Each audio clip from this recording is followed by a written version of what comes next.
সম্প্রতি কুমিল্লার কোটা আন্দোলনে অংশগ্রহণ কেন্দ্র করে ছাত্রদল ও ইসলামী ছাত্র শিবিরের উত্তেজনা দেখা দিয়েছে। ছাত্রদল সভাপতি মোহাম্মদ রাকিবুল ইসলাম রাকিবের একটি বক্তব্য সামাজিক মাধ্যমে ছড়িয়ে পড়লে তা নিয়ে সমালোচনা ও পাল্টা প্রতিক্রিয়া দেখা দেয়। ছাত্রদল সভাপতি রাকিবুল ইসলাম রাকিব বলেন, ছাত্রদলই আন্দোলন করেছে, এখানে শিবিরের কোনো অস্তিত্ব ছিল না, জামায়াতে ইসলামীরও কোনো অস্তিত্ব ছিল না এবং বৈষম্য বিরোধীর কোনো নামগন্ধও ছিল না। তার এমন বক্তব্যের প্রতিবাদে ইসলামী ছাত্র শিবিরের সাবেক এক নেতা ফেসবুক পোস্টে কুমিল্লায় ছাত্রদলের অতীত ভূমিকা নিয়ে নতুন করে প্রশ্ন তুলেছেন। আবু কাউসার ইউসুফ নামের সাবেক শিবির নেতা তার ফেসবুক ওয়ালে এক স্ট্যাটাসে দাবি করেন, সন্ত্রাসী স্বৈরাচারী আওয়ামী লীগের আমলে কুমিল্লায় ছাত্রদলের কার্যকর কোনো কর্মসূচি ছিল না। গোপনে দু একটি কর্মসূচির উদ্যোগ নেওয়া হলেও তা খুবই সীমিত ছিল। তিনি আরও উল্লেখ করেন, ইসলামী ছাত্র শিবিরই ছিল রাজপথের লড়াকু পরীক্ষিত সৈনিক।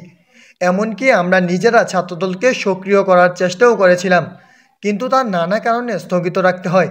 আবু কাউসার তার ফেসবুক পোস্টে ক্ষোভ প্রকাশ করে বলেন, আশ্চর্য হলাম, সেই ছাত্রদলের একজন সেন্ট্রাল নেতা নির্লজ্জভাবে ডাহা মিথ্যা কথা বলল, আর দলকানা অনুসারীরা তা সমর্থন করল।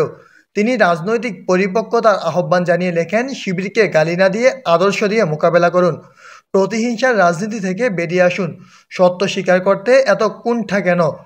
আসুন সত্য ও ইনসাফের পথে একটি সন্ত্রাস ও চাঁদাবাজি মুক্ত সোনার বাংলা গড়ি।